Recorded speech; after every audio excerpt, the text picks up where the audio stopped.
মাছ মাংস খাওয়ার কথা বলছো, সেখানে বলি যে আমাদের যে বৈদিক ধর্ম, সেখানে তো র্যাম্প্যান্ট মাংস খাওয়ার ব্যাপার ছিল।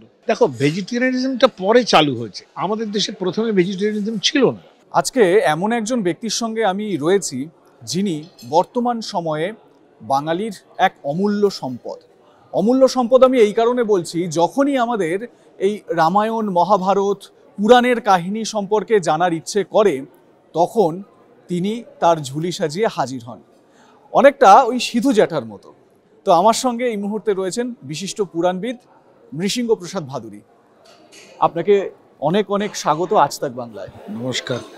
নমস্কার।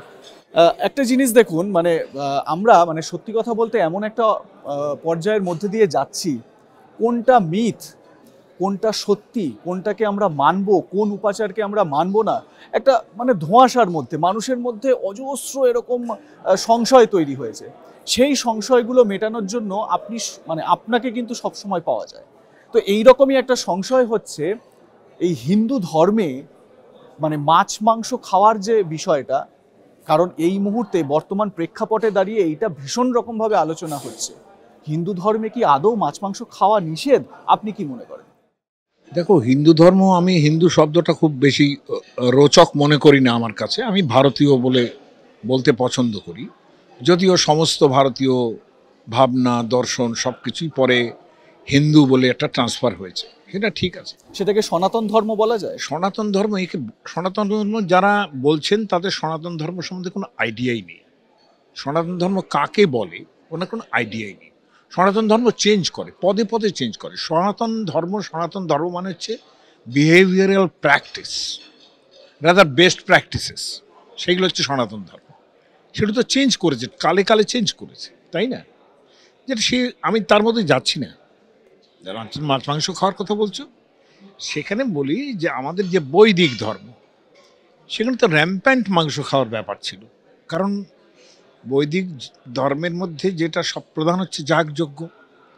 সেখানে যে সোমযাগ, সর্বশ্রেষ্ঠ যাগ হচ্ছে সোমযাগ। সেখানে পশু যাগের ব্যবস্থা থাকতো, এবং পশু যাগ যদি আলাদা করে হতো, সেখানেও তো পশু দিতে হতো, এবং সেখানে কিন্তু গরুও কিন্তু তার মধ্যে যেত। বন্ধ্যা গাভী, অবশ্য বন্ধ্যা, এবং প্রধানত বৃষ।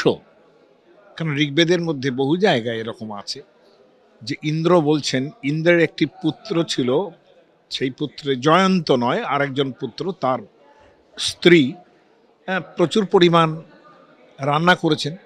রান্না করে বলছেন যে সবাই এসে গেল, কিন্তু আমার শ্বশুর এখনো এলেন না। আমি কত ওকসান্ন, অর্থাৎ বৃষ মিশ্রিত যে পলান্ন, যাকে বলে পোলাও বলি আমরা, যাকে পলান্ন থেকে তো পোলাও, পল মানেই তো মাংস, তাই না? সেখানে সবাই এলেন, কিন্তু আমার শ্বশুর এলেন না। এবং ইন্দ্র এরকমও বলছেন যে আমার 15টা অন্তত 20টা অন্তত বৃষ চাই, যাতে আমার পেটের দুদিকে দুটো কুক্ষি বেশ ভরে যায়। এইরকম বৃষ কিন্তু প্রয়োজন আছে আমার। তাহলে মাংস খাওয়ার চল তো ছিলই, এবং যখন যজ্ঞ হতো সবসময় যজ্ঞের অবশেষ খেতে হয়।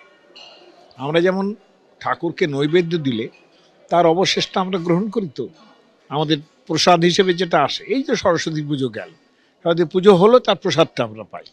তখনকার দিনও যজ্ঞ শেষ, ভক্ষণের ব্যাপার ছিল, এবং সেখানে যে পশু যাগ হতো, সেই পশুটির কোন অংশ কে পাবে, কোনটা রাজা পাবেন, কোনটা রাজপত্নী যিনি মহিষী তিনি পাবেন, কোনটা পুরোহিত পাবেন, এসব অংশ ভাগ করা থাকতো যে এই এই অংশ এরা পাবেন। কাজে যথেষ্ট প্রচলন ছিল বৈদিক কালে। আর রামচন্দ্র ক্ষত্রিয় পুরুষ। হ্যাঁ, এই পার্টটা খুব ইম্পর্টেন্ট। আমার প্রশ্ন এটা আসছিল যে রামচন্দ্র কি এই মাংস ভক্ষণ করতেন? তখনকার দিনের ব্রাহ্মণ এবং ক্ষত্রিয় অবধারিতভাবেই মাংস ভক্ষণ করতেন। ক্ষত্রিয় পুরুষ মাংস ভক্ষণ করবেন না, এটা তো হতে পারে না। এবং রামায়ণের মধ্যে বাল্মীকি রামায়ণ, মূল রামায়ণ বলছি, ব্রাহ্মণরাও মাংস ভক্ষণ করতেন? অবশ্যই। এই যে পুরোহিত যজ্ঞের তারা কারা, কি ব্রাহ্মণ নয়? তারা তো প্রধান ব্রাহ্মণ, তারা তো অবশ্যই খেতেন। দেখো, ভেজিটেরিয়ানিজমটা পরে চালু হয়েছে, আমাদের দেশে প্রথমে ভেজিটেরিয়ানিজম ছিল না, বুঝতে পেরেছ না? বরঞ্চ আমি বলবো বুদ্ধ আসার পরে যখন পশুজাগ বন্ধ হয়েছে, হ্যাঁ, যেটা বুদ্ধর খুব সবচেয়ে বড় ছিল যে এতগুলো পশু হিংসা করা হয়, হ্যাঁ, সেটাতে বুদ্ধর একটা খুব মানে খুব দুঃখ ছিল, রাগ ছিল।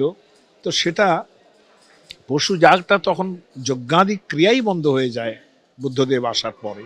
তিনিও তো কম বড় মানুষ নন, কিন্তু ঘটনা হচ্ছে যে ভেজিটেরিয়ানিজমটা তারপরে আসে, তার আগে এরকম ধরনের কোনো ব্যাপার ছিল না। আর রামচন্দ্র নিজে রামায়ণের মধ্যে যে বর্ণনা আছে, মূল রামায়ণের কথা বলছি, যা থেকে অন্য রামায়ণগুলো এসছে, তুলসীদাসী রামায়ণ বলো, কৃত্তিবাসী রামায়ণ বলো, বাল্মীকি রামায়ণের কথা বলছেন? বাল্মীকি রামায়ণে প্রচুর পরিমাণ খাওয়ার ব্যবস্থা আছে। যখন সীতা বনবাসে যাচ্ছেন তখন তিনি বলছেন যে যে সুরা ঘটা সহস্রই, অর্থাৎ 100 ভাঁড় সুরা আমি গঙ্গার জলে নিক্ষেপ করব, তো গঙ্গা মাকে দেব, হ্যাঁ, এবং সুমৃষ্ট মাংস আমি গঙ্গায় ফেলব। গঙ্গায় এইসব ফেলার কথা কি এখন কেউ ভাবতে পারে? কিন্তু রামায়ণে আছে। এখন আমাকে যদি বলে যে আপনি ভুল প্রচার করছেন, তাহলে আমি রামায়ণ দেখতে বলবো, তার মূল রামায়ণ খুলে দেখতে বলবো, তারা দেখুন এটা বাল্মীকি রামায়ণ।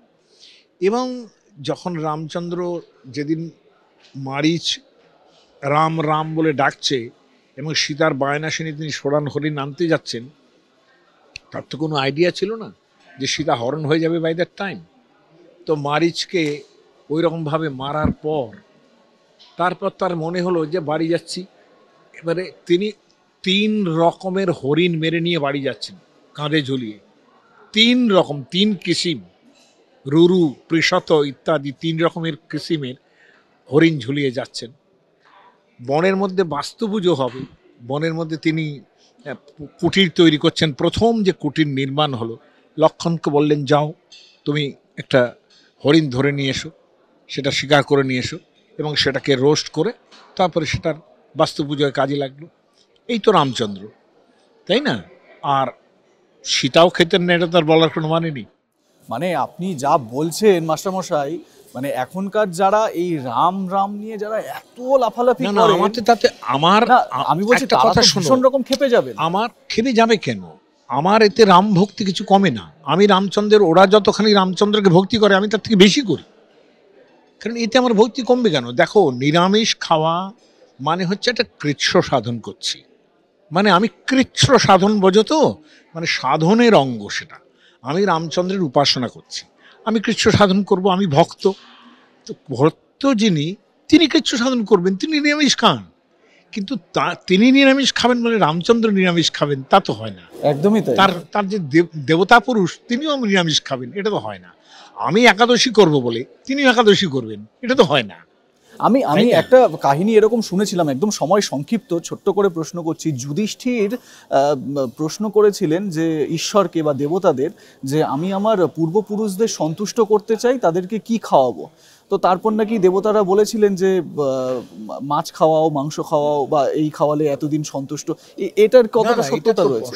এগুলো যুধিষ্ঠির লাগবে না, প্রত্যেক পুরাণের মধ্যে আছে যে শ্রাদ্ধে কোন কোন মাংস দিতে হবে, সেখানে এই মাংস দিলে এত বেশি ফল হবে, এত বেশি তৃপ্তি হবেন। গন্ডারের মাংস পর্যন্ত রয়েছে সেখানে, কিছু বাদ নেই। হ্যাঁ হ্যাঁ, এ পাঠির মাংস, এসব নানান রকম মাংসের রেস্টুরেন্ট, আমি একটা ইউটিউবও করেছি এর ওপরে, মানে শ্রাদ্ধের খাওয়া বলে, সেখানে কি পরিমাণ মাংস খাওয়া হচ্ছে সেটা কোনো। কিন্তু ওই যে বললাম যে এটা উঠে গেছে, এটা পরবর্তীকালে উঠে গেছে, কিন্তু প্রাচীনকালে ছিল না। রামচন্দ্র মাংস খেতেন না, এটা ভুল। একদমই তাই। আমরা নিরামিষাশী বলে রামচন্দ্রকে আমরা নিরামিষ সাজিয়ে নিলাম, একদমই এটা ঠিক নয়। তার মানে নিজের মতন করে ভগবানকে আমরা মানিয়ে নিয়েছি, নিজের মতন করে আমাদের দর্শন একটা তৈরি করেছি। তো খুব ভালো লাগলো স্যারের সঙ্গে এত সুন্দর একটা ডিসকাশন করে। আপনারাও অনেক কিছু জানতে পারলেন আশা করি। তো আপনাদের বলবো, এই ধরনের বিভিন্ন কন্টেন্ট পাওয়ার জন্য please do subscribe Aaj Tak Bangla YouTube channel, bell button press করুন নোটিফিকেশন পেতে।